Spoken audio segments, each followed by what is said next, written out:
आए सभी प्रशासनिक अधिकारी आ गए? क्या हाल चाल है प्रशासनिक अधिकारियों के? बढ़िया हो? बढ़िया हो ना? आनंद में हो? पक्का? अच्छा, ये किसकी कॉपी है? हाँ, इकोनॉमी का किया? टेस्ट किसका था? अकाउंट का? टैग का सवाल आया ना? आया क्या? अच्छा, ये क्या ये किसके नंबर इतनी गलतियां होती है क्या? सारी भर गई है क्या है? हाँ? कौन सा थोड़ा ये जूते खाने? हाँ? इतनी बड़ी गलती करता है क्या भाई? मैं टेस्ट लूंगा, उसने इतनी गलती, मैं 30 मिनट नीचे फेंकूंगा, तो ध्यान रख लेना। हाँ, तुरंत दंड मिलता है वहाँ। कल ही है क्या? हाँ तो देख लेना, मैं देखूंगा कॉपी तुम्हारी। मेरा नहीं है क्या? तो किसका है? इंडिया की पॉलिटी है ना? राजस्थान की आएगी तो फिर तो चाहिए क्या? अपने खुद कैसे वाला आएगा? हाँ? राज्यपाल आएगा? ऑब्जेक्टिव है क्या? अरे फिर तो यार सबका सही आंसर होना चाहिए। ऑब्जेक्टिव में गलत होना ही नहीं चाहिए। सही है? और ऑब्जेक्टिव में गलत हुआ तो फिर देख लेना तुम, और फिर नहीं तो फिर कल ही है क्या? और आज घर जाकर भरपूर तैयारी करनी है, पूरे राज्यपाल पढ़ लेना, पीछे को छोड़ना ही नहीं है। क्या बात बोले किसी भी एंगल से राज्यपाल में है ना? चलो कल ऑब्जेक्टिव है, रिटर्न है, ऑब्जेक्टिव है क्या? कितने क्वेश्चन आएंगे? 100 ओनली, पूरे 3-4 सब्जेक्ट मिला करूंगे। 4 सब्जेक्ट है क्या? अपने वाला कौन कौन सा टॉपिक है? केवल राज्यपाल है? तो फिर कितने क्वेश्चन आएंगे राज्यपाल के? लिखो क्या पढ़ रहे थे बताओ? विधानमंडल, और क्या बोल के गया था, क्या पढ़ाना विधानमंडल में? विधानमंडल में गठित होने वाली महत्वपूर्ण समितियां। हाँ जी, आवाज नहीं आ रही बिल्कुल ही। अरे चुप हो जाओ रे। हाँ, केंद्र सरकार किसी भी क्षेत्र को, हाँ हाँ हाँ, तो क्या पूछना क्या चाह रहे हो, मतलब किस आधार पे करती है? अच्छा, केंद्र की सरकार किस आधार है ना? उसमें जनसंख्या नहीं देखी जाती है, क्योंकि जम्मू कश्मीर को केंद्र शासित प्रदेश बनाया है तो उनकी इच्छा पर निर्भर ये सरकार कर सकती है, ठीक है ना? अनुच्छेद 3 का सहारा लेकर संसद को कानून बनाने का अधिकार है। और आर्टिकल 3 में आपने पढ़ा, अनुच्छेद 3 में क्या लिखा हुआ है? संसद कानून बनाकर भारत में किसी भी नए राज्य का गठन कर सकती है, राज्य की सीमाओं में परिवर्तन कर सकती है, उसके नाम और भाषा के नाम में परिवर्तन कर सकती है, और ये काम केवल कौन से बहुमत से होगा? सामान्य बहुमत से। इसलिए संविधान संशोधन करने की कोई आवश्यकता नहीं है। अभी आपने देखा होगा जम्मू कश्मीर को केंद्र शासित प्रदेश बनाया तो संविधान संशोधन बिल थोड़ा गया था, ओनली सामान्य विधेयक है। और ये तो जम्मू कश्मीर वाला काम हुआ, अनुच्छेद 3 के तहत हुआ। समझ रहे हो ना? ये कर सकती है। कोई आधार ज्यादा प्रमाणित नहीं मानते हैं, सबसे प्रमाणित आधार है सरकार की इच्छा होना, है ना? आप कुछ आधार ऐसे आप लिख सकते हो, जनसंख्या का अभाव, ठीक है, और जनसंख्या का अभाव होने के कारण उसमें विधानसभा के गठन के लिए समस्या आना, विधानसभा का गठन नहीं कर सकते, ठीक है, और फिर छोटा प्रदेश होना, है ना, भूभाग कम होना, उसमें राज्य का दर्जा जैसे ऐसी स्थिति नहीं होना जैसे चंडीगढ़, जैसे लक्षद्वीप, है ना? आज की स्थिति में लक्षद्वीप में जनसंख्या है नहीं, जनसंख्या अंडमान निकोबार द्वीप समूह, कैसे विधानसभा का गठन करे? जनसंख्या नहीं विधानसभा का गठन करने लायक, ठीक है ना? तो उसमें सीधा प्रशासन केंद्र अपने हाथ में लेता है, ये ध्यान रखना। तो ये प्रमुख कारण माने जाते हैं। बाकी जम्मू कश्मीर जैसे राज्य को केंद्र शासित प्रदेश का दर्जा है तो उसमें प्रमुख कारण ना तो जनसंख्या का अभाव है, ना निश्चित भूभाग नहीं होना, सब कुछ है, फिर भी केंद्र शासित प्रदेश बनाए तो वो शासन की इच्छा पर निर्भर करता है सरकार की, लेकिन प्रमुख कारण ये केंद्र शासित प्रदेश बनाए, ठीक है? चलो हेडिंग लगाओ, विधानमंडल में बनने वाली महत्वपूर्ण समितियां। फ्लोर टेस्ट क्या होता है? कौन सी, मतलब किस एंगल में पूछना चाह रहे हो बताओ? कैसे, मतलब मैं समझा नहीं। हाँ ठीक है, वो आरक्षित सीट होती है, रिजर्वेशन सीट होती है, जैसे अभी की है ना जम्मू कश्मीर में, आपको लिखवाएंगे, आप विधानसभा पढ़ेंगे तो लिखवाएंगे। आपको पता है जम्मू कश्मीर में परिसीमन करने के बाद रंजना प्रकाश देसाई के अध्यक्षता में जो परिसीमन आयोग बना है उसमें आरक्षित सीटों की मांग हो रही है, और जम्मू कश्मीर में आरक्षित सीटों का सुझाव दे भी दिया उस परिसीमन ने, और उसमें एससी के लिए कितनी दी है? 7, और एसटी के लिए 9 सीटें, ठीक है ना? उसमें वोट का मतलब नहीं होता है, आरक्षित सीट का मतलब क्या होता है? एक विधानसभा की सीट जैसे एससी के लिए रिजर्व होगी ना, इसका मतलब क्या होगा? वहां पर खड़े होने वाला जनप्रतिनिधि, वहां पर चुनाव लड़ने वाला हर व्यक्ति एससी कैटेगरी का होगा। फ्लोटिंग सीट का मतलब होता है मनोनीत, उसमें वोटिंग नहीं होती, ठीक है? अभी जैसे आंग्ल भारतीयों के मनोनयन का प्रावधान खत्म कर दिया ना, तो अब वो कहना है कि मनोनीत सदस्यों का भी प्रावधान रखो, और मनोनीत में फिर हाँ सिक्किम में है, सिक्किम में है, ठीक है? नहीं, ये विशेष अधिकार है। जैसे आपको पता होगा कि सिक्किम पहले भारत का राज्य नहीं था, सिक्किम को 35वें संशोधन के द्वारा राज्य बनाया और 36वां संशोधन करके सिक्किम को विशेष राज्य का दर्जा दिया। अब अनुच्छेद 371 एफ में केवल ये प्रावधान किसके लिए किया? सिक्किम के लिए, ये राजस्थान के लिए नहीं है। अब जैसे सिक्किम में मनोनीत हो रहा है, आज भी हो रहा है, जम्मू कश्मीर में पहले मनोनीत होते थे, जब तक धारा 370 के तहत विशेष प्रावधान थे ना, तब तक जम्मू कश्मीर में 3 लोग मनोनीत होते थे, एक नहीं होता था। कितने? 3। अब ये जो परिसीमन आयोग है ना, इसने मनोनयन का कोई सुझाव नहीं दिया, इसने आरक्षण का सुझाव तो दिया है, लेकिन किसका सुझाव नहीं दिया? अब आरक्षित में तो कैटेगरी की सीट लड़े चुनाव तो होगा ना, लेकिन मनोनयन में चुनाव नहीं होगा, तो वो विपक्षी पार्टियां लगातार कह रहे हैं मनोनयन वाला प्रावधान खत्म मत करो, मनोनीत सदस्य भी रखो। किसके अलावा? ये लद्दाख के लिए बात कर रही है, लद्दाख का आस पड़ोस वाला क्षेत्र है ना, जो जम्मू कश्मीर का, चलो लद्दाख को हटा दिया, लेकिन लद्दाख के अलावा भी जम्मू कश्मीर वाला जो एरिया बचा है उसमें बौद्ध धर्म के लोग हैं, है ना? और उनका आपको पता है कि उनकी जनसंख्या इतनी भी नहीं है कि वो अपने जनप्रतिनिधि को जिता सके, और बौद्ध धर्म का व्यक्ति अगर जनसंख्या इतनी नहीं है जीतेगा नहीं। समझ लो मेरी बात, पार्टियां टिकट देगी नहीं उनको, क्योंकि पार्टी टिकट हमेशा जनसंख्या वाले समुदाय को देती है। आप भी समझते हो, अपने राजस्थान में भी देख लो, टिकट आवंटित करते समय जाति देखी जाती है, धर्म देखा जाता है, उसका प्रभाव देखा जाता है, तो उस समय क्या होगा? वो धर्म के लोगों को टिकट नहीं देगा, और अगर वो निर्दलीय चुनाव लड़ेगा तो जीतेगा नहीं, तो वो धर्म का क्या नहीं होगा? प्रतिनिधि नहीं होगा विधानसभा। और विधानसभा में अगर प्रतिनिधि नहीं है तो वो धर्म के हितों की मांग करने के लिए आदमी तो चाहिए सरकार में, इसलिए मांग उठ रही है, ठीक है ना? ये ध्यान रखना। तो वो धर्म के लोग हैं, लेकिन इतने नहीं है कि अपना आदमी जीता सके, और इसीलिए कह रहे हैं कि आप इनकी मांग भी। आंग्ल भारतीयों के बारे में मेरे को बताओ, चलो 104वें संशोधन से तो हटा दें, आंग्ल भारतीयों के लिए जो मनोनयन का प्रावधान था क्यों रखा? एंग्लो इंडियन नॉमिनेशन का प्रावधान क्यों रखा? कारण ये कि उनकी इतनी जनसंख्या नहीं थी कि वो अपने जनप्रतिनिधि को जीता सके, और उनकी इतनी भी उपेक्षा नहीं की जा सकती थी कि उनकी मांग उठाने वाला कोई आदमी दिखे नहीं। इसीलिए लोकसभा में कितने? 2, और विधानसभा में 1 आंग्ल भारतीय के मनोनयन का प्रावधान किया संविधान में। लेकिन अब आप कहते हो कि मोदी जी ने खत्म क्यों किया? खत्म इसलिए किया कि इनकी जनसंख्या बिल्कुल नगण्य हो गई। आज की स्थिति में भारत में जनसंख्या नहीं है, अब जनसंख्या नहीं है तो हितों का प्रावधान करने की काम आवश्यकता होगी, इसलिए एंग्लो इंडियन के नॉमिनेशन पर क्या लगा दिया? रोक लगा दी। ये ध्यान रखना। बाकी ऐसा समुदाय है ना जिनकी जनसंख्या काफी कुछ हो लेकिन इतनी नहीं हो कि वो अपने जनप्रतिनिधि जीता दे, तो उसकी उपेक्षा ना हो, उसके हितों की बात करने वाला आदमी सरकार में लाए तो उसके लिए क्या प्रावधान किया जाता है, मानने वाला किया जाता है। ये सिक्किम में भी है और जम्मू कश्मीर में पहले 3 का था, लेकिन अभी परिसीमन आयोग ने उनका मानने वाला प्रावधान कोई सुझाव दिया नहीं, सुझाव नहीं दिया तो विपक्षी दल उसकी मांग कर रहे हैं, ये ध्यान रखना। और हो सकता है परिसीमन आयोग कल के दिन सुझाव देते, क्योंकि अभी तक परिसीमन आयोग की रिपोर्ट को स्वीकार नहीं किया, इस परिसीमन आयोग की रिपोर्ट का जबरदस्त तरीके से जम्मू कश्मीर विरोध भी चल रहा है। तो आपका तो इसका मतलब है कि परिसीमन आयोग की रिपोर्ट नहीं मानी तो जम्मू कश्मीर में चुनाव नहीं होंगे, हो सकता है। परिसीमन आयोग की खासियत होती है, आपने लोकसभा पढ़ी नहीं होगी शायद, आर्टिकल 82 जब पढ़ोगे तो परिसीमन आयोग की रिपोर्ट को कभी न्यायालय में चैलेंज नहीं किया जा सकता है, ये उसकी विशेषता होती है। परिसीमन आयोग की रिपोर्ट को कभी न्यायालय में चैलेंज, आज जम्मू कश्मीर में परिसीमन आयोग की रिपोर्ट का विरोध चल रहा है, लेकिन मान लीजिए कल के दिन सरकार नहीं झुकी और काफी विरोध करने वाले करते रहेंगे तो होगा चुनाव, और इसी परिसीमन आयोग की रिपोर्ट पर होगा। समझ रहे ना, क्यों? क्योंकि कल के दिन विपक्षी दल कहे ये तो इस आयोग ने परिसीमन किया नहीं, मोदी जी के हिसाब से परिसीमन किया है, ये तो हमारे हिसाब से परिसीमन हुआ नहीं है, इसलिए हम इसको न्यायालय बता ही नहीं सकते हो। और परिसीमन के बारे में तो मैं क्या बोलूं, केंद्र में हो चाहे राज्यों में हो और चाहे पंचायती राज संस्थाओं में हो, परिसीमन को कभी आप न्यायालय में चैलेंज नहीं कर सकते हो। इसलिए गांव वाले लोग हैं ना, आपको पता होगा जब पंचायती राज में परिसीमन होता है ना तो उस समय गांव वाले लोग बड़ा बदला निकालते हैं परिसीमन करते समय। और आपको पता होगा कि गांव में पंचायती राज संस्थाओं के चुनाव में परिसीमन कौन करता है? बीएलओ, आपके बूथ लेवल ऑफिसर होता है बीएलओ, जो नाम जोड़ता है नाम हटाता है वो बीएलओ करता है। अब वो बीएलओ क्या करता है, किसी से दुश्मनी निकालनी है ना तो क्या करेगा, एक परिवार है, उस परिवार को अगर इस वार्ड में उसका प्रभुत्व है और वो वार्ड पंच का चुनाव लड़ना चाहता है और वो बीएलओ कहता है कि इसको तुम्हारी वार्ड पंच नहीं बनने देना है, तो क्या करेगा, और हर 5 वर्ष के बाद तो पंचायत राज में परिसीमन होता है, तो वो उस परिवार को 5 नंबर वाले वार्ड से निकालकर 7 नंबर में पटक देता है। और वो होता है कि मेरा 7 नंबर वार्ड कहां है, मेरे आस पड़ोस के घर सारे 5 नंबर में, मेरे को तूने कौन से बदला निकालने के 7 नंबर डाल देता। अब वो अगर ये सीधा जाए ना कि मैं न्यायालय में जाऊंगा, मेरे को बीच में से निकालकर 7 नंबर में क्यों डाला, न्यायालय में नहीं जा सकता, जो बीएलओ लिख दे वो फाइनल है। ठीक है, ये होता है परिसीमन आयोग की हर जगह खासियत होती है। पंचायत राज में बहुत खतरनाक बदला निकलता है ऐसे परिसीमन करके, ठीक है। और केंद्र और राज्यों में भी कभी परिसीमन आयोग की रिपोर्ट को न्यायालय में चुनौती नहीं कर सकते हो, ठीक है। ये 2002 में परिसीमन आयोग कितने बने, 4, 1952 बना, 62 बना और 72 में बना, 2002 में बना। आप कई बार एक बात पढ़ते हो कि मेरे को बताइएगा, जब परिसीमन आयोग ने तय कर दिया था कि सीटें देते समय जनसंख्या का आधार वर्ष 1971 माना जाएगा, और 42वें संशोधन ने क्या कहा, 1971 वाला आधार वर्ष कब तक माना जाएगा, 2000 तक। 42वें 2000 तक की बात की थी। फिर अटल बिहारी वाजपेयी ने 84वें संविधान संशोधन किया 84 और क्या कहा, इसी 1971 को आधार वर्ष माना जाएगा 2000। तो मेरे को बताओ फिर आपसे सवाल को ये पूछ ले कि अगर 1971 वाला आधार वर्ष इनको आगे चलाना था तो 2002 में परिसीमन आयोग का गठन क्यों किया भाई? 1951 में किया, समझ में, सॉरी 52 में किया, समझ में आता है उसने किया 1951 की जनगणना के आधार पर, 1961 में किया 61 के आधार पर, 1972 में किया 71 के आधार पर, लेकिन 71 के बाद तो रोक लग गई। अब तो आपको आधार वर्ष चेंज नहीं करना, 2026 तक नहीं करना, तो 2002 वाला परिसीमन आयोग का गठन क्यों हुआ? लेकिन 2001 में ये प्रावधान आप कर रहे हो ना कि ये आधार वर्ष 1971 वाला चलेगा, सीटें तो 2001 में भी नहीं बढ़ी थी। नहीं, अरे चेंज करने के लिए संशोधन किया है ना, तो संशोधन कर दिया। मैं आपसे कारण पूछ रहा हूं कि परिसीमन आयोग का गठन क्यों किया? अपने दिमाग में जो बात चलती है ना वो मैं निकलवा देना चाहता हूं आपके, कि परिसीमन आयोग का गठन केवल सीटों की संख्या में वृद्धि करने के लिए नहीं किया जाता है, परिसीमन आयोग का गठन क्षेत्रफल में परिवर्तन करने के लिए किया जाता है। और 2002 वाले परिसीमन आयोग ने किसमें परिवर्तन किया? हाँ, मैं जोधपुर लोकसभा सीट की आपको हकीकत बताऊं, 2002 से पहले, 2002 से पहले क्या था, 2002 के बाद क्या हुआ आपको पता होगा कि 2002 से पहले पोखरण विधानसभा सीट आपके कहां है? जैसलमेर। पोखरण विधानसभा जैसलमेर में आता है।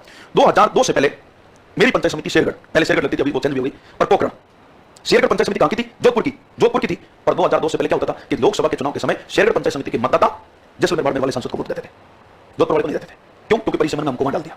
2002 वाला परिसीमन आयोग हुआ, उसने क्या किया, शेरगढ़ को वहां से निकाला जैसलमेर वार्ड में से, और उसके साथ पोखरण को भी निकाला, और शेरगढ़ और पोखरण को निकाल के कहां डाला? जोधपुर में। और ओसियां, भोपालगढ़ और बिलड़ा, 3 ऐसी पंचायत समितियां जो जोधपुर से निकालकर पाली में डाल दी।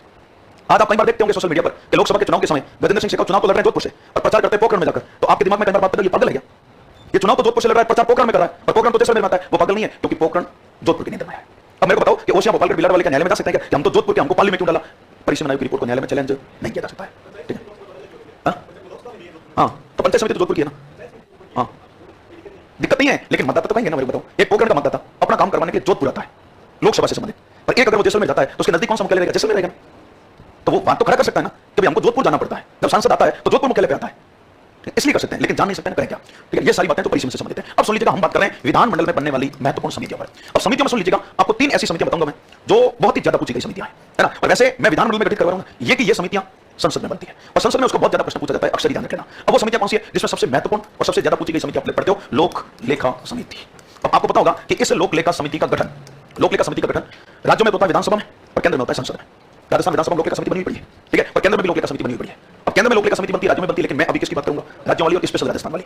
सुन लीजिएगा, वैसे तो मैं आपको बताऊं कि जो लोक लेखा समिति पढ़ रहे हो ना, ये लोक लेखा समिति अंग्रेजों की देन है, भारत की नहीं है। आप कहते क्यों? क्योंकि आपको कई बार पूछ लिया जाता है कि भारत में सर्वप्रथम लोक लेखा समिति के गठन का प्रावधान अंग्रेजों ने कौन से अधिनियम में किया था? आपने अगर एक्ट पढ़े हो कभी, है ना, और इतिहास में, आधुनिक इतिहास में आपको एक्ट पढ़ना है। पॉलिटी में तो चलो आपके एक्ट सिलेबस में नहीं है, और आपको पता होगा कि इसी बारी जो सिलेबस चेंज हुआ है उसमें 2 एक्ट हटा दिए। आपने देखा होगा पहले आरएसपी के सिलेबस में थे 1919 और 1935, और दोनों में से एक अक्षर प्रश्न प्री में पूछा भी जाता था, लेकिन परिवर्तित सिलेबस में आपको याद दिला देता हूं कि 1919 और 1935 का अधिनियम हटा दिया, अब आज की स्थिति में नहीं है। लेकिन ये तो बातें पॉलिटी से हटी है। आप मॉडर्न हिस्ट्री पढ़ते हो ना, तो आपको सारी घटनाएं एक्ट की भी पढ़नी पड़ती है। और वैसे 1909, 19, 35 और 47 ये 4 अधिनियम तो ऐसे हैं जो आपको आधुनिक इतिहास की दृष्टि से पढ़ के तैयार रहना चाहिए, क्योंकि उनकी अक्सर विशेषताएं पूछी जाती है। तो आपको पूछ ले कि अंग्रेजों के द्वारा कौन सा ऐसा अधिनियम लाया गया था जिस अधिनियम में उन्होंने लोक लेखा समिति के गठन की बात बोली? कौन से अधिनियम में सर्वप्रथम लोक लेखा समिति के गठन की बात बोली? तो ध्यान से सुन लीजिएगा, एक बात वो ये सुनना कि सन 1919 में एक अधिनियम आया जिसका वास्तविक नाम तो क्या है? भारत शासन अधिनियम, लेकिन 1919 के अधिनियम को एक उपनाम से भी जाना जाता है, और ज्यादातर इसी उपनाम से आपसे प्रश्न पूछा जाता है। और वो अधिनियम कौन सा बताओ? मॉन्टेग्यू चेम्सफोर्ड अधिनियम। 1919 में जो अधिनियम आया अंग्रेजों के द्वारा, मॉन्टेग्यू चेम्सफोर्ड अधिनियम, इस 1919 के मॉन्टेग्यू चेम्सफोर्ड अधिनियम में पहली बार कहा कि हम लोक लेखा समिति का गठन करेंगे। और आपको पता है 1919 के अधिनियम में लोक लेखा समिति के गठन का प्रावधान किया। लेकिन आपसे सवाल ये पूछ लेना कि अपने भारत में लोक लेखा समिति के गठन का प्रोसेस कब से शुरू हुआ, लोक लेखा समिति बनना कब से शुरू हुई? तो ध्यान से सुन लेना, भारत में पहली बार लोक लेखा समिति का गठन हुआ था सन 1921 से प्रारंभ। पहली बार लोक लेखा समिति का गठन कब से प्रारंभ हुआ पूछ ले तो 1921 से लोक लेखा समिति बनना शुरू हुई, क्योंकि आप 1919 का दिन पढ़ोगे ना तो आपको बताया जाएगा 1919 का दिन 1921 में लागू हुआ, ठीक है ना। और 1921 में पहली बार हमने भारत में लोक लेखा समिति का गठन शुरू कर दिया, तो ये समिति 1921 से बन रही है। अब हमने क्या किया कि हमारे चुनाव हुए 1952 में, चाहे लोकसभा में हुए मतलब संसद के हुए और चाहे राज्यों में विधानसभा के हुए, हमने इस लोक लेखा समिति को कंटिन्यू जारी रखा, खत्म नहीं किया। 1921 से चल रही थी, हमने भी शुरुआत में इसको चलने दिया और लोक लेखा समिति का गठन जारी रखा। लेकिन जारी रखते रखते रखते तीसरी बात बता रहा हूं कि 1967 में इस लोक लेखा समिति में एक परिवर्तन किया।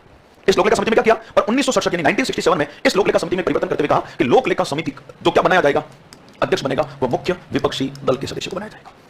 लोक लेखा समिति का जो अध्यक्ष बनेगा ना वो सत्ता पक्ष का सदस्य नहीं बनेगा।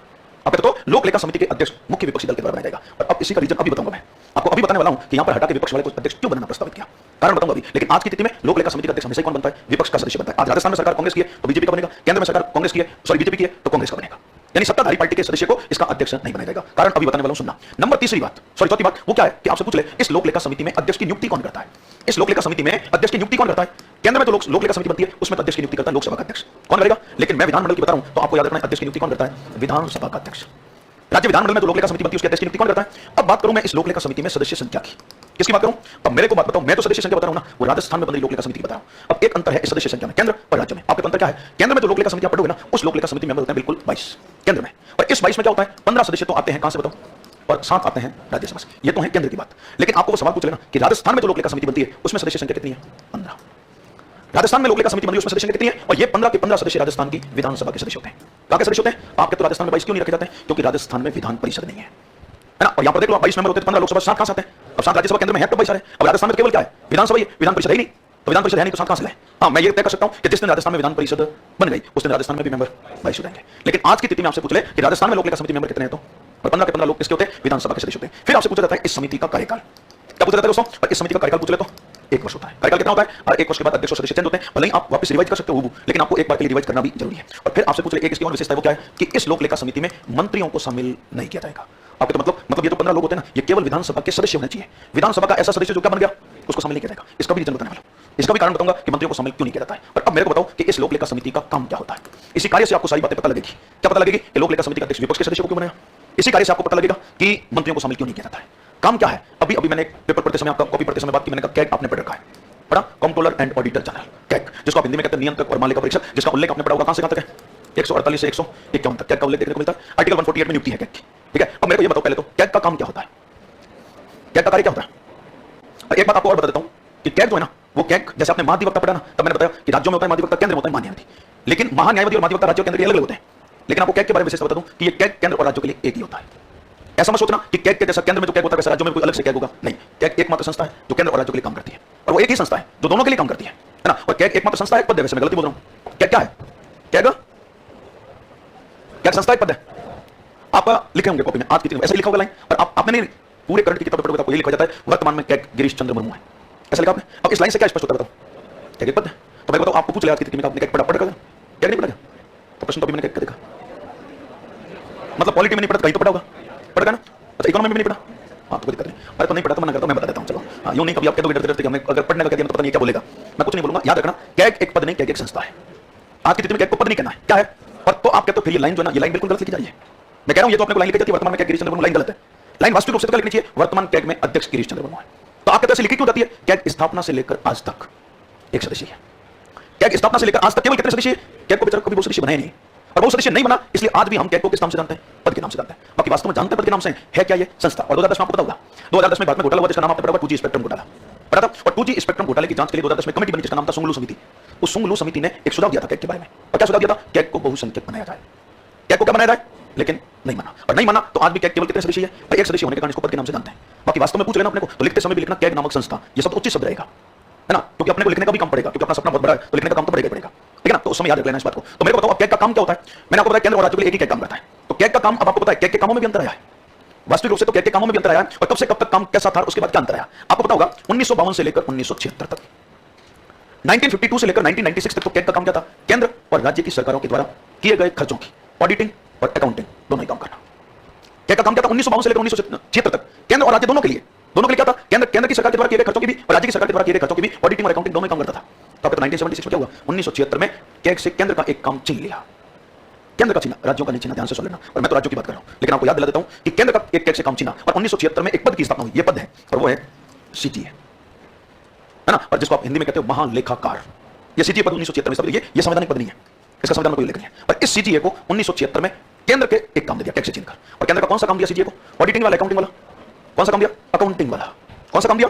तो आज की स्थिति में केंद्र के बारे में तो कैग के पास एक ही काम है, लेकिन आपको मैं राज्यों की बात कर रहा हूं, तो राज्यों के बारे में तो आपको बहुत अच्छे से याद रखना है कि राज्यों में तो आज भी कैग राज्य की सरकार के द्वारा किए गए खर्चों की ऑडिटिंग और अकाउंटिंग दोनों ही कैग ही करता है राज्यों में तो। लेकिन केंद्र में एक काम छीन के किसको दे दिया? ये सीजीए केवल केंद्र के लिए काम करता है, राज्यों के लिए काम नहीं करता है, ठीक है ना। और 1976 के बाद थोड़ा सा कैग को केंद्र के मामले में कम पावरफुल किया, लेकिन राज्यों के मामले में उतना ही पावर आज भी जो 1952 से चल रहा था। और राज्य की सरकार के द्वारा किए गए खर्चों की तो ऑडिटिंग और अकाउंटिंग करता है कौन? कैग। अब कैग राजस्थान सरकार जितने भी खर्चे किए उसकी क्या करेगा? ऑडिटिंग और अकाउंटिंग। और ऑडिटिंग और अकाउंटिंग करके अपनी क्या तैयार करेगा?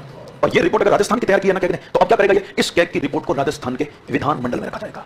कहां रखा जाएगा? अब लोक लेखा समिति का मतलब जानना। कैग ने अपना काम करके रिपोर्ट कहां रखी? राजस्थान के विधानमंडल में। इस विधानमंडल में रखी गई रिपोर्ट की पुनः क्या होगी? जांच या समीक्षा। और पुनः जांच या समीक्षा कौन सी समिति करेगी? बताओ, लोक लेखा समिति।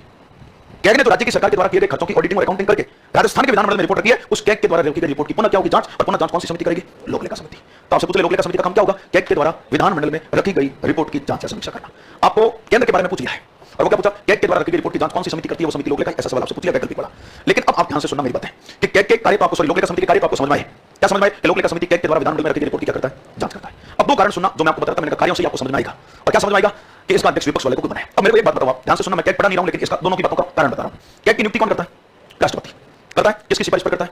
केंद्र के मंत्री परिषद की सिफारिश पर। कैग की नियुक्ति राष्ट्रपति करेगा, किसकी सिफारिश पर करेगा? केंद्र के मंत्री परिषद की सिफारिश पर करेगा। सही बोल रहा हूं? कोई दिक्कत नहीं है। मेरे को बताओ, आज गिरीश चंद्र मुर्मू कैग बने, ये नाम किसने बताया? ये नाम मोदी जी की सरकार ने बताया। मोदी जी की सरकार ने राष्ट्रपति को कहा कि गिरीश चंद्र मुर्मू को कैग बनाओ, कैग बना दिया।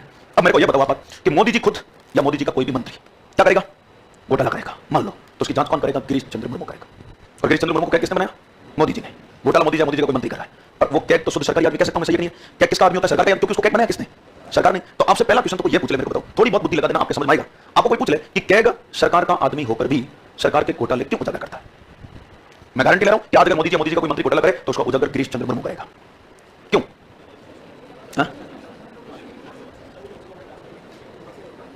क्या कारण क्या है? क्या मजबूरी है गिरीश चंद्र मुर्मू की कि मोदी जी का घोटाला उजागर कर रहा है? और उसको तो कैग किसने बनाया है? मोदी जी ने बनाया है। हाँ, कैग को सब पता है। क्या पता है? कि अगर मैंने घोटाला दबाने की कोशिश भी की तो मेरे घोटाला दबाने से घोटाला तो नहीं दबेगा, साथ में मैं मर जाऊंगा फालतू का। क्यों? क्योंकि उसको पता है कि मैंने अगर घोटाला दबाने की कोशिश की तो मेरी रिपोर्ट की पुनः क्या होगी? और पुनः जांच कौन सी समिति कर रही है? और लोक लेखा का अध्यक्ष कौन है? विपक्ष वाला। और विपक्ष वाले तो घोटालों का इंतजार करते हैं कब बोलने का मुद्दा मिले उनको। अब मेरे को यह बताओ कि अगर इस लोक लेखा समिति का अध्यक्ष सत्ता पक्ष का आदमी बन जाता तो घोटालों की चैन बनती, फिर चैन बनती, क्योंकि कैग तो सरकार का आदमी है ही, और आगे जाकर कैग की रिपोर्ट की जांच भी सत्ता पक्ष वाला करे, भाजपा कोई सांसद करे, तो भाजपा का सांसद मोदी जी घोटाला करेगा, इसका घोटाला होने की कोई संभावना ही नहीं थी। इसलिए कहा कि यहां अध्यक्ष किसको बनाओ? विपक्ष वाले को। आज केंद्र में लोक लेखा समिति का अध्यक्ष कौन है? अधीर रंजन चौधरी, कांग्रेस का सांसद है। और अब अधीर रंजन चौधरी कैग के द्वारा की गई रिपोर्ट की जांच करता है, तो कैग को पता नहीं है क्या कि वो मरी नहीं छोड़ेगा? अगर मैंने घोटाला दबाने की कोशिश की तो सरकार तो मरी चुकी, घोटाला किया, और साथ साथ मैं भी मर जाऊंगा अगर मैंने घोटाला दबाने की कोशिश की तो। इसीलिए इसको बनाया जाता है अध्यक्ष विपक्ष वाले को। और दूसरी बात आप मेरे से पूछोगे कि इस समिति में मंत्रियों को शामिल क्यों नहीं किया जाता है? घोटाला करते कौन है? घोटाला करते ही मंत्री है। और मेरे को तो समिति में भी मंत्री होते हैं, तो क्या कभी घोटाला उजागर होने की संभावना ना के बराबर? इसलिए कहा इस समिति में मंत्रियों को शामिल नहीं करना। तो कोई कारण पूछ लेना कि लोक लेखा समिति में विपक्ष वाले को अध्यक्ष क्यों बनाया और लोक लेखा समिति में मंत्रियों को शामिल क्यों नहीं किया जाता है, तो रीजन ही बता देना, ठीक है?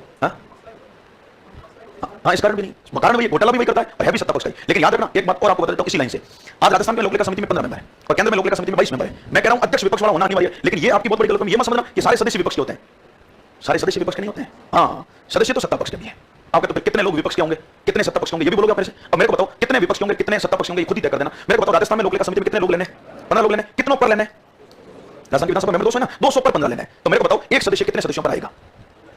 कितना पर आएगा देख लो। अरे 15 का भाग दे दो 200 पर, कितनी बार?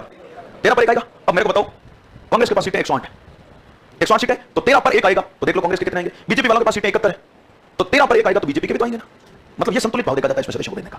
केवल पूरे विपक्ष के भी नहीं जाते, पूरे सत्ता पक्ष के भी नहीं जाते। 200 पर 15 लेना तो 13 सदस्यों पर एक समिति में भेजा जाए, इस आधार पर सदस्यों को शामिल किया जाता है। और अब अंतिम बात याद रखना वो ये है कि आज की स्थिति में आपके राजस्थान विधानसभा में जो लोक लेखा समिति बनी हुई है, इस लोक लेखा समिति का वर्तमान अध्यक्ष कौन है? इस लोक लेखा समिति का वर्तमान अध्यक्ष गुलाब चंद कटारिया। कौन है? लोक लेखा समिति का अध्यक्ष गुलाब चंद कटारिया, राजस्थान में, ठीक है ना। क्योंकि राजस्थान में सरकार किसकी है? कांग्रेस की है, तो गुलाब चंद कटारिया बीजेपी के और प्रतिपक्ष के नेता भी है, ठीक है। ऐसे विपक्ष में बैठने के लिए मैंने नहीं बताया था आपको, नहीं बताया क्या? मैंने बताया तो था, आपकी बैच में चर्चा नहीं की थी विपक्ष के पद की, पक्का नहीं की थी। मैंने आपको बताया था शायद, और नहीं पता किसी और को बताया होगा, लेकिन और को बताता रहता हूं, पता नहीं किसको बताया होगा मैंने। लेकिन ध्यान रखना, पहली बार आज की स्थिति में आपसे पहले तो सवाल पूछूं, मेरे को ये बताओ वर्तमान में लोकसभा में विपक्ष का नेता कौन है? वर्तमान में लोकसभा में विपक्ष का नेता कौन है? आपको बताया जाता है, और ये इसलिए पूछ रहा हूं पहले मैं, क्योंकि आप तो लाइन पढ़ रहे हो ना, गलत पढ़ रहे हो। आप तो घर पे संसद लेकर पढ़ रहे हो ना, वो गलत लाइन पता है आपको। और क्या पता है? वर्तमान में लोकसभा में विपक्ष का नेता अधीर रंजन चौधरी है। उस लाइन को काट देना, बिल्कुल गलत है। आप कहते क्यों? क्योंकि मैं कह रहा हूं आपके सामने कि लोकसभा में आज की स्थिति में विपक्ष के नेता का पद खाली पड़ा है, रिक्त पड़ा है ही नहीं कोई। और अभी भी नहीं, 2014 से 19 तक रिक्त था और 2019 से आज तक रिक्त है। आपका क्या रीजन है? पिछली लोकसभा में कोई नहीं था, इस बार भी कोई नहीं है। रीजन क्या है? रीजन ये है, पहले तो सुन लेना, इन्होंने सवाल पूछा, पूरी बात बताता हूं। विपक्ष के नेता पद को जो मान्यता दी ना भारत में पहली बार, वो आपको लिखना है, पहले याद रखना है। विपक्ष के नेता पद को मान्यता भारत में मिली 1977 में, पहली बार। इससे पहले बने, मैं ये नहीं कह रहा हूं, लोकसभा में पहला विपक्ष का नेता 1969 में बन गया था रामसुभग से, लेकिन मान्यता कब मिली? पर दूसरी बात ये दी, मान्यता देके क्या कहा? 2-3 शर्तें इसके लिए निर्धारित की कि विपक्ष के नेता पद को मान्यता 1977 में दी जाती है। अब जो व्यक्ति विपक्ष के नेता पद पर बैठ गया, उसको दर्जा मिलेगा कैबिनेट मंत्री का।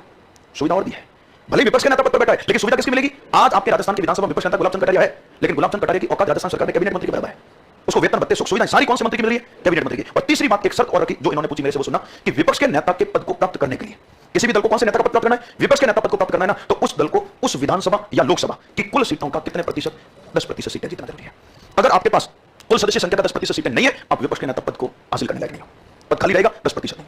आपके तो 10% से ऊपर, अभी आपके मन में और भी सवाल पैदा हुआ, मैं पहले बता दूं, आपके तो 10% से ऊपर 2 दल हुए तो सर्वाधिक सीटें भाई बराबर तो हो नहीं सकती है ना, और बराबर हुई तो लॉटरी निकलेगी, और तो कोई विकल्प नहीं है, ठीक है। लेकिन 10% सीटें जरूरी चाहिए, नहीं तो पद रहेगा खाली। आपके तो लोकसभा पद खाली क्यों है? मेरे को बताओ, आज की स्थिति में लोकसभा में मेंबर हैं 543, और 543 का 10% होता है लगभग कितनी सीटें? 54 सीट मान लेते हैं। 54 सीट चाहिए एक अकेले दल को, आप 55 मान लेते हैं, ठीक है। अब 50, इनके कहने पर 55 बोल रहा हूं, ठीक है। 55 सीट चाहिए एक दल को, कौन सा पद हासिल करने के लिए? मेरे को बताओ, 2014 वाला रिजल्ट आपने अपनी आंखों से देखा, सबसे बड़ी पार्टी बीजेपी जो सत्ता पर आसीन हुई, दूसरे नंबर पर सबसे बड़ा दल कांग्रेस, सीटें मिली कितनी? 44। 2014 का रिजल्ट है, चाहिए कितनी, मिली कितनी? और 2019 वाला रिजल्ट फिर देखा आपने, सबसे बड़ी पार्टी बीजेपी और दूसरा सबसे बड़ा दल कौन सा? कांग्रेस, सीटें मिली 52। देख लो, 52 सीटों पर रुक गए, है ना। कैसे हासिल हो विपक्ष के नेता का पद? इसलिए पद दोनों ही बार में क्या पड़ा है? खाली पड़ा है। और आप कहते हैं ऐसी स्थिति में तब फिर 2 दल विलय करके, नहीं, ये मामला नहीं चलेगा। यहाँ ऐसा नहीं है कि 2-3 दल मिल जाए और 10% से अधिक कर दे तो नहीं, गठबंधन तो होना ही नहीं चाहिए, एक अकेले दल के पास 10% होनी चाहिए, ठीक है ना। ये सारी बातें विपक्ष के नेता के बारे में याद रखना। अधीर रंजन चौधरी, मैंने आपको एक लाइन अभी लिखी, इसीलिए तो मैंने लिखी, लिखते समय भी मैंने लाइन याद रखी। क्या लिखा? विपक्षी दल का सदस्य होना चाहिए। अरे विपक्षी दल तो है ना, भाई सबसे बड़ा विपक्षी दल है कौन है? कांग्रेस। और कांग्रेस में 52 सांसदों का नेता कौन है? अधीर रंजन चौधरी। तो उसको बना दिया बस, जरूरी नहीं है प्रतिपक्ष का नेता बनेगा। और इस बात को लेकर नामा भी हुआ, अगर ढंग से न्यूज़पेपर पढ़ते हो तो। कहां पर? पश्चिम बंगाल में। पश्चिम बंगाल में बड़ा खतरनाक हंगामा कर दिया ममता बनर्जी ने, और करवा दिया। मैंने आपको क्या बताया? मैंने कहा लोक लेखा समिति का अध्यक्ष विपक्षी दल का सदस्य बनेगा। अब ये जरूरी नहीं है, मैं तो कहता हूं चलो मान लो लोकसभा विपक्ष का नेता पद पर बैठ भी जाता कोई व्यक्ति, तो जरूरी नहीं है विपक्ष के नेता को ही समिति का अध्यक्ष बनाया जाएगा, किसी भी सदस्य को बना सकते हो आप। और यही तो किया ममता बनर्जी ने। ममता बनर्जी ने क्या किया? सरकार बनी टीएमसी की, सबसे बड़ी पार्टी कौन? बीजेपी। और बीजेपी में विपक्ष का नेता बना शुभेंदु अधिकारी, जो टीएमसी छोड़कर बीजेपी में आया, ममता बनर्जी को हराया, शुभेंदु अधिकारी बीजेपी में विपक्ष का नेता बना। अब आपको पता है जो तृणमूल कांग्रेस, सॉरी पश्चिम बंगाल की विधानसभा में जो लोक लेखा समिति बनी है ना, उसमें ममता बनर्जी ने बड़ा खेला किया। क्या किया? लोक लेखा समिति का जो अध्यक्ष बनाया वो है तो बीजेपी का, टिकट तो बीजेपी वाले जीता, उसका नाम है मुकुल रॉय। और मुकुल रॉय है तो बीजेपी का विधायक, लेकिन जीवन में कभी बीजेपी की बैठक में भाग नहीं लेता है। किसकी पार्टी की बैठक में? टीएमसी की पार्टी की मीटिंगों में भाग लेता है, ममता बनर्जी के साथ रहता है, सारे काम ममता बनर्जी के करता है, बीजेपी की बुराई करता है, टीएमसी की बढ़ाई करता है, और टीएमसी का खास चमचा। अब बीजेपी वालों ने कहा इसको तुमने अध्यक्ष क्यों बनाया? तो ममता बनर्जी ने लिखा हुआ है विपक्षी को अध्यक्ष बनाना, ये बीजेपी का है। अब मैं किसी को बनाऊं, तुम्हारे क्या है? क्योंकि नियुक्ति कौन कर रहा है? विधानसभा अध्यक्ष कर रहा है, और विधानसभा अध्यक्ष टीएमसी पार्टी का। ये झगड़ा हुआ है पश्चिम बंगाल में, अभी सरकार क्या बैठे वो मुकुल राय बना हुआ है, और मुकुल राय टीएमसी का खास आदमी, भले वो बीजेपी का। अब आपके तो उस पर दल बदल वाला कानून, अरे भाई दल बदले तो कानून लागू होना। वो तो कह रहा है मैं बीजेपी में हूं, बीजेपी का मैंने थोड़ी कहा मैं टीएमसी ज्वाइन नहीं की टीएमसी, लेकिन घूमता फिरता रात दिन टीएमसी वालों के साथ है, ठीक है। अब फायदा तो नहीं, लेकिन अब बन गया तो क्या कर सकते हैं। और इस बात को लेकर पश्चिम बंगाल में हंगामा भी किया बीजेपी वालों ने। कैसे थोड़ी होता है आप अध्यक्ष मुकुल रॉय को बना दो, ममता बनर्जी का कैसे होता है? ऐसा ही होता है, लिखा हुआ विपक्षी दल के सदस्य को बनाना। कहां लिखा हुआ? विधानसभा विपक्ष के नेता को बनाओगे, विपक्ष का नेता तो शुभेंदु अधिकारी, ठीक है। ये समिति संविधान में नहीं है, अब परंपरा उल्लंघन कर लो। कल के दिन मैं तो कहता हूं चलो ये तो परंपरा का निर्माण है, कल के दिन मैं कहता हूं बीजेपी वाले कोई बना दे तो कोई दिक्कत नहीं है। केंद्र में अधीर रंजन चौधरी को हटा के लोक लेखा समिति का अध्यक्ष बीजेपी वाले को बना दे तो भी कोई दिक्कत वाली बात है, क्योंकि संवैधानिक समिति नहीं है, ये परंपरा का निर्माण कर रहे हैं। उन्होंने कहा परंपरा में विपक्ष वाले को बनाओ, अच्छा रहेगा, बना रहे। अब परंपरा का निर्माण भी हो रहा है, कभी भी सत्ता पक्ष वाले को नहीं बनाया 1967 के बाद, ठीक है, पहले बनता ही था। ये देखना, ये सारी बातें आप कौन सी समिति की याद रखोगे? लोक लेखा लिखिएगा, विधानमंडल में बनने वाली समितियां। समितियों में पहली समिति लिखो लोक लेखा समिति, लोक लेखा समिति, लोक लेखा समिति। इसकी नंबर एक बात लिखो, सन 1919 के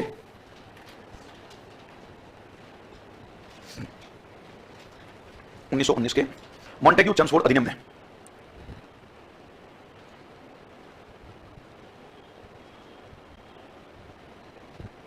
मॉन्टेग्यू चेम्सफोर्ड अधिनियम में कहा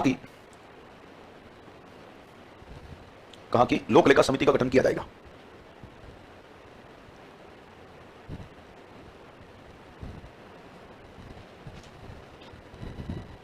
लोक लेखा समिति का गठन किया जाएगा। कौन से अधिनियम में प्रावधान किया?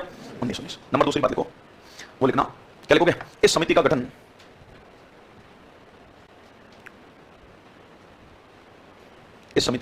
सन 1921 से प्रारंभ हुआ।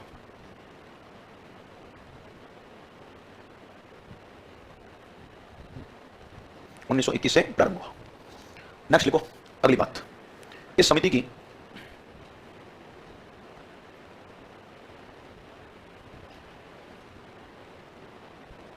इस समिति की कुल सदस्य संख्या,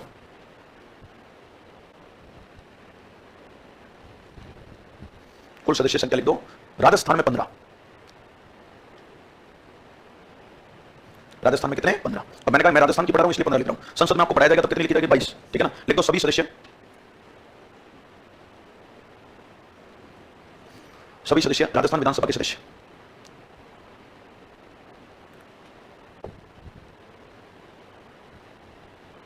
सभी सदस्य राजस्थान विधानसभा के क्या होते हैं? सदस्य होते हैं। नेक्स्ट लिखो, इस समिति में अध्यक्ष की नियुक्ति,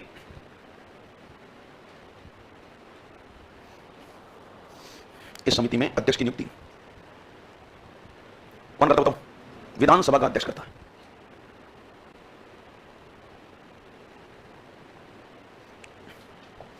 विधानसभा का अध्यक्ष करता है। नेक्स्ट लिखो, सन 1967 में,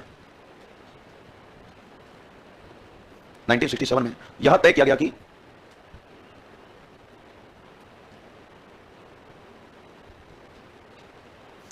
क्या 1967 से यह तय किया गया कि इस समिति का अध्यक्ष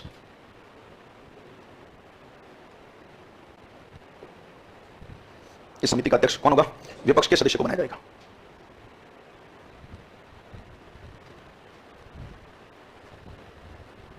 विपक्ष के सदस्य को बनाया जाएगा। नेक्स्ट लिखो, इस समिति में मंत्रियों को शामिल नहीं किया जाएगा।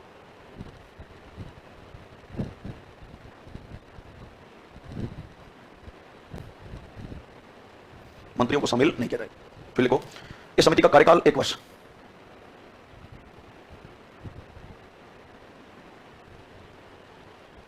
कार्यकाल कितना बताओ? 1 वर्ष। और फिर लिखो, इस समिति के कार्य,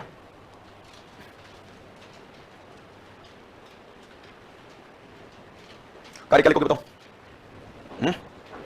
कैग के द्वारा विधानमंडल में रखी गई रिपोर्ट की क्या करना? जांच करना। और कैग क्या काम करता है बता दिया मैंने, ये राज्यों वाली रिपोर्ट होगी। और आपको पता है केंद्र और राज्यों के लिए कैग एक ही होता है। तो एक होता है आपको पता है राजस्थान के खर्चों की जांच करके राजस्थान के विधान में रखेगा, उत्तर प्रदेश के खर्चों की जांच करके उत्तर प्रदेश विधान में रखेगा, मध्य प्रदेश वालों की मध्य प्रदेश में रखेगा, है ना। और हर राज्य की अपनी अपनी अलग अलग क्या बनी हुई है? लोक लेखा समिति बनी हुई है। और वहां की बनी हुई लोक लेखा समितियां उस विधान में रखी गई रिपोर्ट की क्या करती है? जांच करती है। लिख दीजिएगा, कैग के द्वारा, कैग के द्वारा विधानमंडल में रखी गई रिपोर्ट की जांच या समीक्षा करना।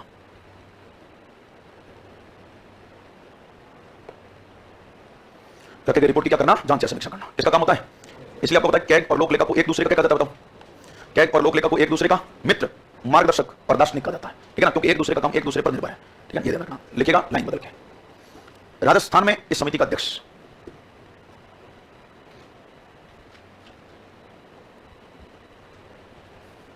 राजस्थान में इस समिति का अध्यक्ष कौन है? गुलाब चंद कटारिया।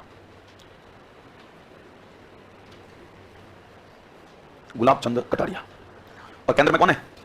अब फर्क सिर्फ इतना सा है, केंद्र में आप वैसे तो पढ़ोगे, पर नहीं भी पढ़ो तो अभी वाले को लेकर आप चल सकते, कोई दिक्कत वाली फर्क दो बातों में बस। कौन कौन सी दो बातें? एक तो सदस्य संख्या में, केंद्र में कितनी होती है? 22, 15 प्लस 7, 15 लोकसभा से 7 राज्यसभा से, और एक अध्यक्ष में। बस राजस्थान वाला अध्यक्ष मैंने बताया, केंद्र में अध्यक्ष कौन है? अधीर रंजन चौधरी। बस बाकी कोई अंतर नहीं है। ये बातें तुम केंद्र में लिखने वाले हो। अभी मैंने यहां पर लिखवाया कि अध्यक्ष की नियुक्ति विधानसभा अध्यक्ष करता है, कौन करता है? लोकसभा अध्यक्ष करता है। बस डिफरेंट इतना ही है, ये याद रखना। ये सारी बातें कौन सी समिति की याद रखोगे?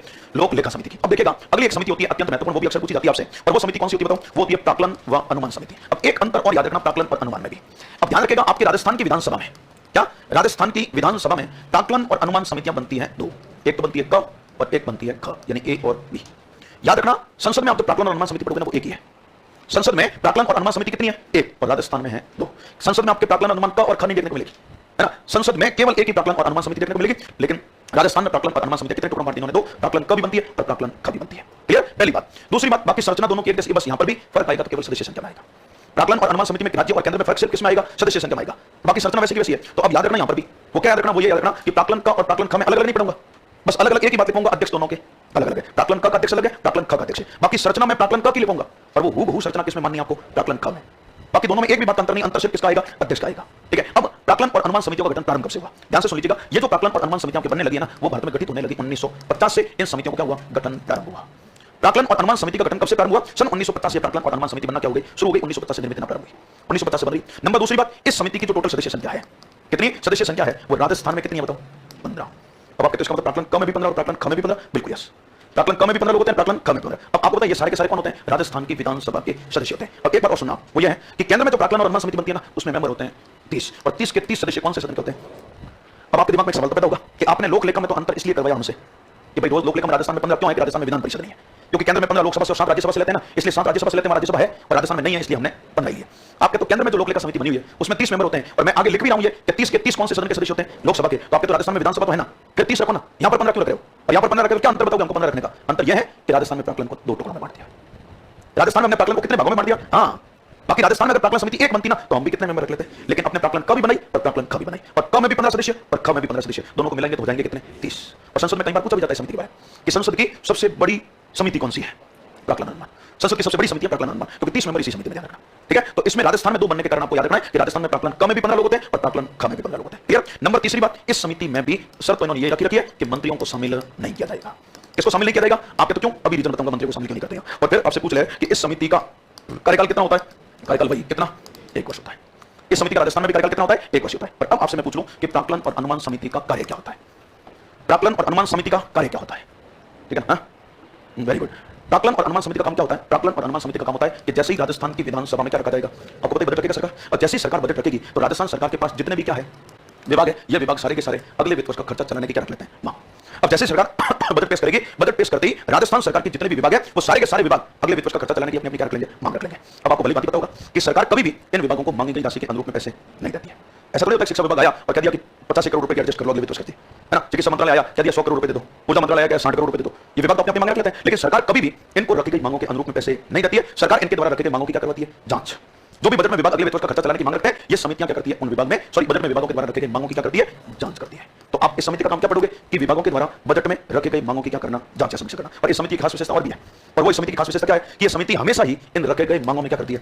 कटौती करती है। ये समिति हमेशा ही इन रखे गए मांगों में क्या करती है? कटौती करती। कभी भी पैसे जितने मांगे उतने विभाग को देने की बात करती नहीं है समिति, कटौती करती है हमेशा ही, और कटौती करने के कारण ही इस समिति को मित व्ययता समिति के नाम से जाना जाता है।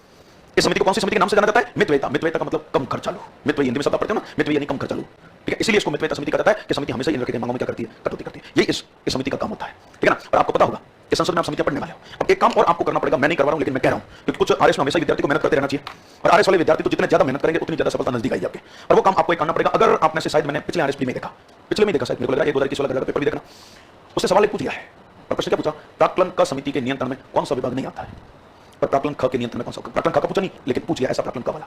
अब ये प्रश्न बड़ा अजीब गरीब स्थिति वाला था, बहुत कम लोग इस प्रश्न को सही भी कर पाए, क्योंकि प्राक्कलन में समितियों में जो पढ़ाते हैं ना वो यहाँ पे मैंने पढ़ी, इतनी बातें पढ़ी जाती है बस, पर इतनी बातें लोगों को याद रहती नहीं है। लेकिन वो तो इससे भी आगे बढ़ गया, क्योंकि मैंने कहा राजस्थान में प्राक्कलन समिति बनी कितनी है? 2। अब 2 बनी है तो काम तो दोनों का यही होता है ना, क्या कि बजट में विभागों के द्वारा रखे गए मांगों की क्या करना? जांच करना। तो आपके तो एक ही समिति कर लेते, फिर 2 क्यों बनाए? 2 इसलिए बनाए कि सारे विभागों की मांगों के समय पर क्या होता है? जांच होता है। और इसलिए प्राक्कलन का और प्राक्कलन ख दोनों को विभाग क्या कर चुके हैं? बांट चुके हैं। तो आपको होमवर्क में मैं क्या दे रहा हूं? होमवर्क में ये दे रहा हूं कि प्राक्कलन क के नियंत्रण में कौन कौन से विभाग आते हैं और प्राक्कलन ख के नियंत्रण में कौन कौन से विभाग आते हैं। ये विभाग आपको खुद को याद करने पड़ेंगे, क्योंकि पिछले आरएस में ये प्रश्न पूछ लिया जाना है ना। आपको विभाग बहुत अच्छे से देखना पड़ेगा। 2021 वाले में पूछा था शायद, हां जहां तक कंफर्म है कौन सर? क के नियंत्रण पूछा था ना?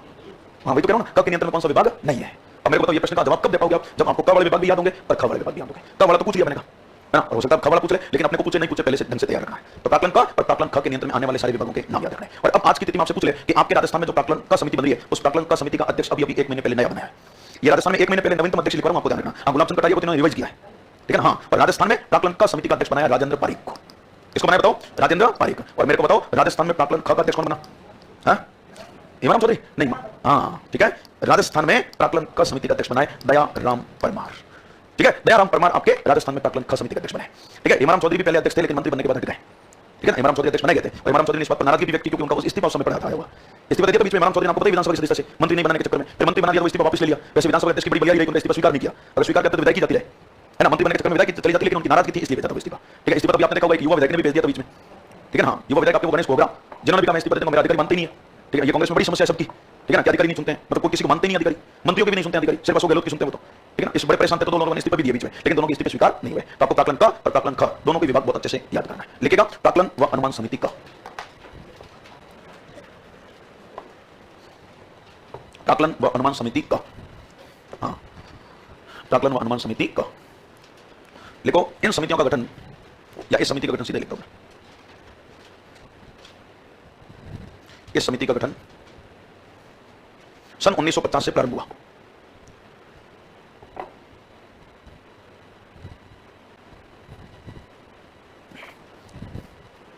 उन्नीस से गठन क्या हुआ प्रारंभ, लिखो। राजस्थान विधानसभा में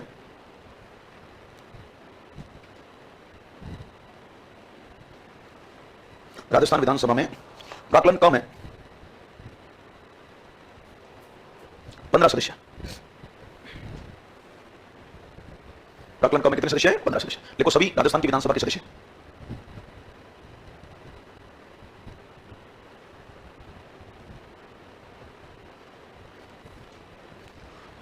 कितने सदस्य? 15। सभी कौन होते हैं? राजस्थान विधानसभा से। लिखो इस समिति में भी अध्यक्ष की नियुक्ति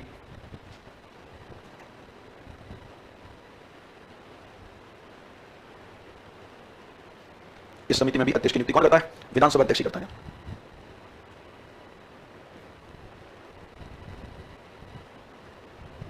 विधानसभा का अध्यक्ष करता है। फिर लिखो इस समिति में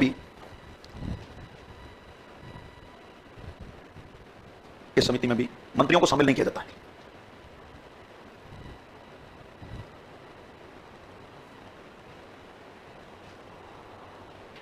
मंत्रियों को शामिल नहीं किया जाता है। लिखो इस समिति का कार्यकाल। क्या लिखोगे? कार्यकाल कितने वर्ष? लिख दो 1 वर्ष। 1 वर्ष। फिर लिखो क्या लिखोगे? इस समिति के कार्य में लिखो क्या? बजट में विभागों के द्वारा रखी गई मांगों की क्या करना भैया? जांच या समीक्षा करना। बजट में विभागों के द्वारा रखे गए मांगों की जांच या समीक्षा करना। लिखो यह समिति हमेशा ही इन रखे गए मांगों में क्या करती है बताओ? कटौती करती है। हाँ, कटौती करती है। इसीलिए इसको मितव्ययिता समिति के नाम से भी जाना जाता है। मितव्ययिता समिति के नाम से भी जाना जाता है। ठीक है। फिर लिखो लाइन बदल के, राजस्थान विधानसभा में प्राक्कलन व अनुमान समिति का अध्यक्ष। राजस्थान विधानसभा में प्राक्कलन व अनुमान समिति का अध्यक्ष कौन? राजेंद्र पारिक। का अध्यक्ष कौन है? राजेंद्र पारिक। और लाइन बदल के लिख दो, प्राक्कलन व अनुमान समिति का अध्यक्ष। प्राक्कलन व अनुमान समिति का अध्यक्ष कौन है बताओ? दयाराम परमार। प्राक्कलन व अनुमान समिति का अध्यक्ष दयाराम परमार। तो ये 3 समितियां पढ़ी आपने, पर इन तीनों की एक खास विशेषता मैं बता दूं। वैसे तीनों का कार्यकाल 1 वर्ष होता है, आपने तीनों के बारे में लिख दी। दूसरी, तीनों में समानता, तीनों में मंत्री शामिल नहीं होते हैं, और तीनों में एक समानता और है कि ये तीनों ही विधानसभा की वित्तीय समितियां हैं। कैसी समितियां हैं? हाँ, नोट लगा के लिखना, एक बात ये लिखना, ये तीनों ही समितियां, आपने तीनों ही कौन सी कह रहा हूं समझ रहे हो ना? कौन कौन सी? लोकलेखा, प्राक्कलन का और प्राक्कलन का लिखना। ये तीनों ही समितियां विधानसभा की वित्तीय समितियां हैं, फाइनेंशियल कमेटियां हैं। ये तीनों ही समितियां विधानसभा की वित्तीय समितियां हैं, फाइनेंशियल कमेटियां हैं। ठीक है। पर अब आपको होमवर्क यहीं पर करके लाना है। होमवर्क तो लिखना यहीं लिखना है, जस्ट आगे से ही। एक तो लिखना सबसे पहले तो क्या? क्योंकि प्राक्कलन व अनुमान समिति का के नियंत्रण में आने वाले विभाग सारे लिखना, फिर आगे से शुरू हो जाना, वो खत्म होती है प्राक्कलन व अनुमान समिति का के नियंत्रण में आने वाले विभाग। दोनों के विभाग अलग अलग ध्यान रखना, आपको विभागों के बारे में नाम लिख के लाना है। क्लियर? कोई दिक्कत नहीं है? हाँ, होमवर्क करके लाना है, नहीं किया तो देख लेना, मैं कॉपियां चेक करूंगा, ध्यान रख लेना। मिलते हैं अगली क्लास में, तब तक के लिए ओके, बाय बाय।